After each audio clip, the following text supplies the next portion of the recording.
So, hello! My God, kumusta na kayong lahat? Wait na, ibaba ko yung yung camera kong. Ayan. So, hello guys. Um, kumusta kayong lahat? It's long time no see. Matagal na akong din nag-upload ng YouTube sa YouTube channel ko. So, anyway, hi. So, nandito pala ako sa Oslo, Norway ngayon. Nagbabakasyon. Kagaling ko lang ng Denmark. Hindi pa ako nakakapag-upload ng mga videos ko. Kasi nga po, I just, wala pa akong time mag-edit. So, most probably siguro last day na ng tour ko bago ako magpa-Germany.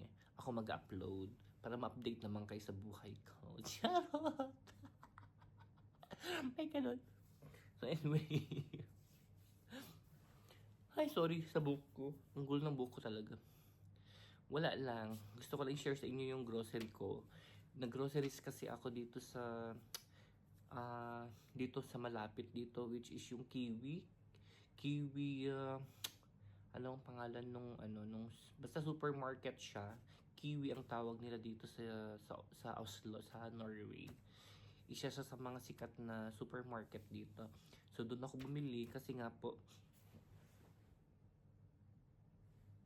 parang may amoy nagluluto na nasusunog, ewan ko. Hoy! Tignan nyo yung mga niluluto ninyo! Nasunog na kayo! Charot lang.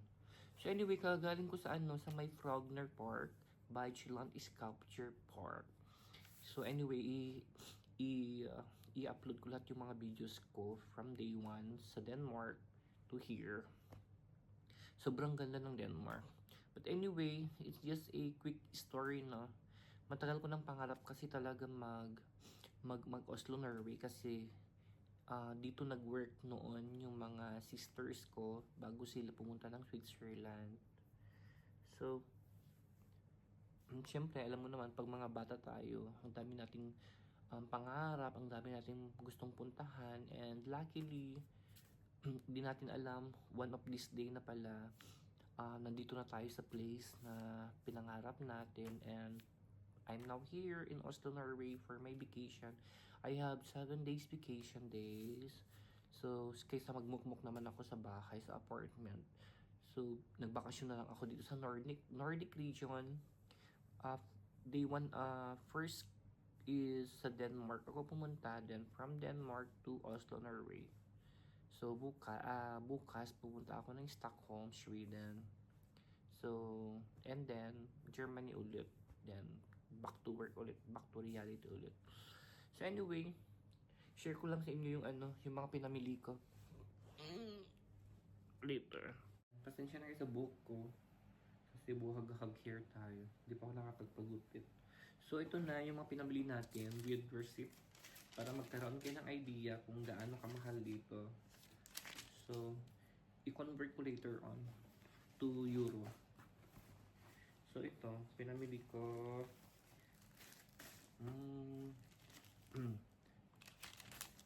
wait lang. Broccoli is 14.90, 14,90 Norwegian crowns. So, basta ang alam ko pag sa euro is 11, around 11 to 12 euro. Ay, yeah, 1 euro is equivalent to 11 to 12 Norwegian krone. So, most probably ito is 1 point something euro ito. Parang mas mura dito. Ewan ko, parang namumurahan ako dito compared sa Germany saka sa Denmark. Sa Denmark, may ang mahal. And then, bumili ako ng, hindi ko i-grill. Kasi hindi ako pwedeng mag-grill dito. Dito na lang ako magluluto kaysa kakain pa ako sa labas kasi ang mahal sa labas. Siguro mag-coffee na lang siguro ako, tinatinapay na lang siguro. Pero, mag-dine in, oh my god, I'm sure mahal. So plinano ko dito na lang ako magluluto. Anyway, pwede naman ako magluto dito sa loob ng hotel. Buti na lang kompleto. May kitchen yung kinuha kong hotel kasi tipid tips lang tayo, di ba? Pag nag-travel tayo, hindi mo naman kailangan gumastos ng malaki para ano, 'di ba? Pag mag-travel ka. So, it's up to yung paano ka magtipid. So, this is my way to magtipid. And since mag-solo lang ako nag-travel, so, ang ginagawa ko, ayun nga, nagbo-book ako ng may kitchen, gano'n. So, dito ako sa loob, nagluluto. So, ayan. I think, ito magkano ito?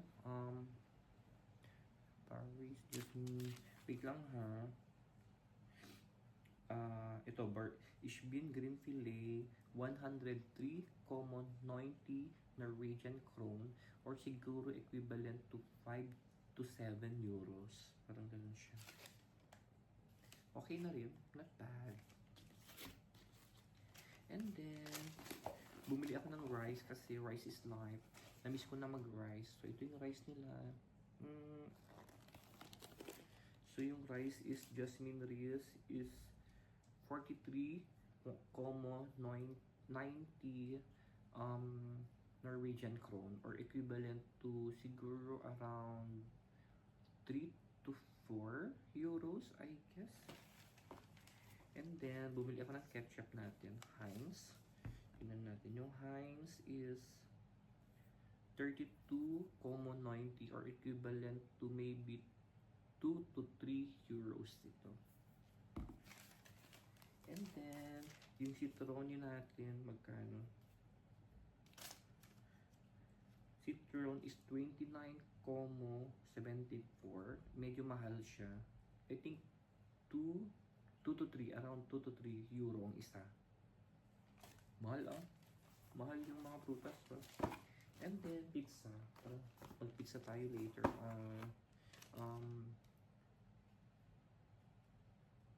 29,90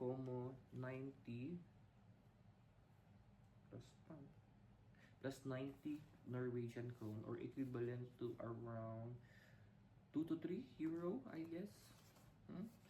So ayan, binigyan ko lang kayo ng idea kung gaano kamahal dito sa Oslo, Norway. So anyway, bumili pa nga ako ng ng ibang groceries ko, yung mga noodles, yung tubig ulit, tapos milk. Ganun din, parang dito lang kayo mag-base kung gaano siya kamahal. For me, may mga mahal, may mga mura lang din dito sa Norway. Sa Oslo ito ha, hindi ko lang alam sa ibang part ng Norway. Pero for me, okay na din. Hindi siya masyadong mahal yun. For me ha, hindi siya masyadong mahal. Nakagastos ako ng 285,04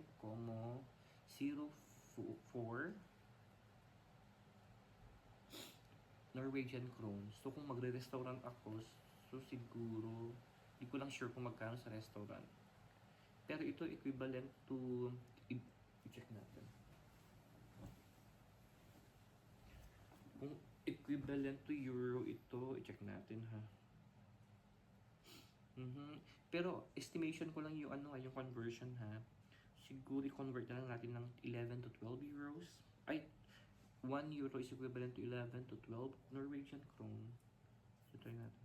285,04 divide it by 11 kamo na lang.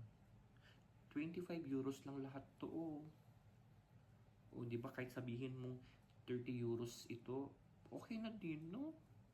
Pasado na siya.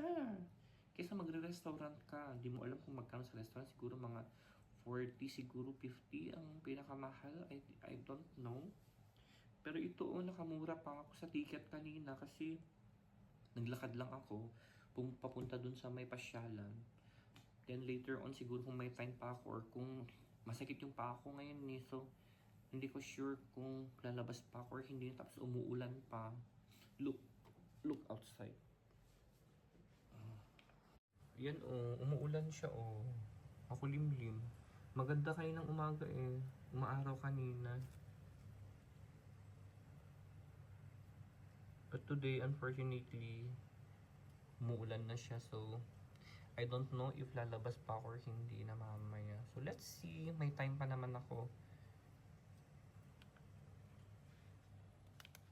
So, tignan natin kung lalabas tayo mamaya. Mahaba pa naman yung time ko. So, let's see na lang mamaya.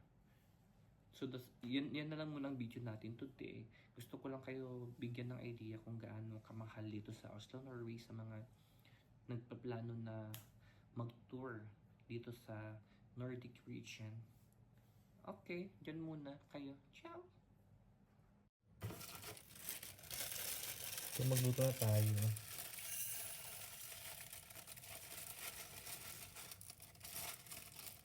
Actually, itong binili kong rice is pwede siyang lutuin na may plastic, pero unfortunately hindi ko lang sure kung pwede sa pot, pero dapat rice cooker lang. Mas maganda pag rice cooker sana, pero walang rice cooker dito. So ayan, makikluto muna tayo. Anyway, last day ko na bukas.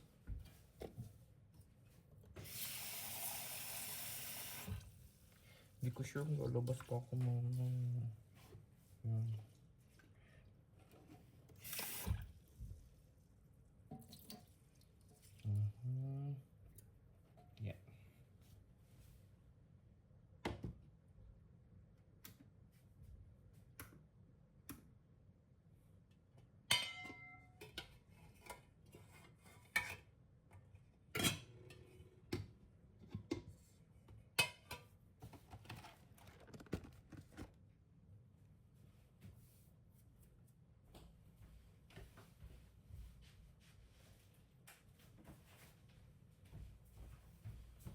Pang breakfast ko to tomorrow, pizza eh.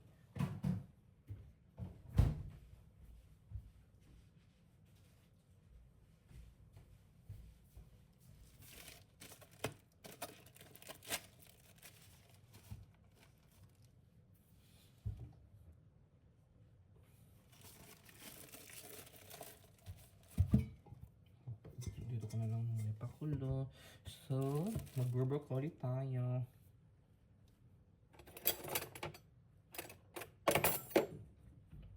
Ayan.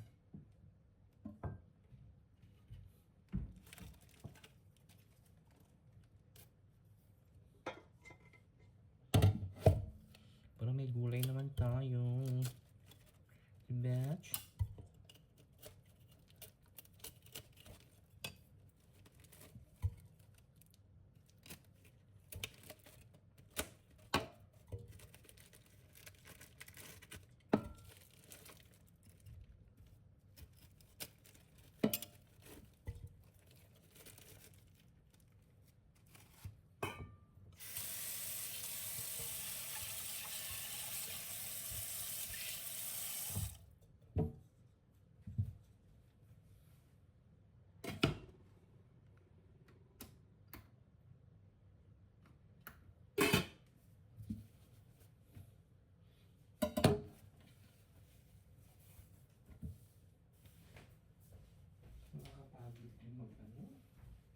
Nakakapagod din in fairness mag-travel, ha. So later na lang. Kain tayo later.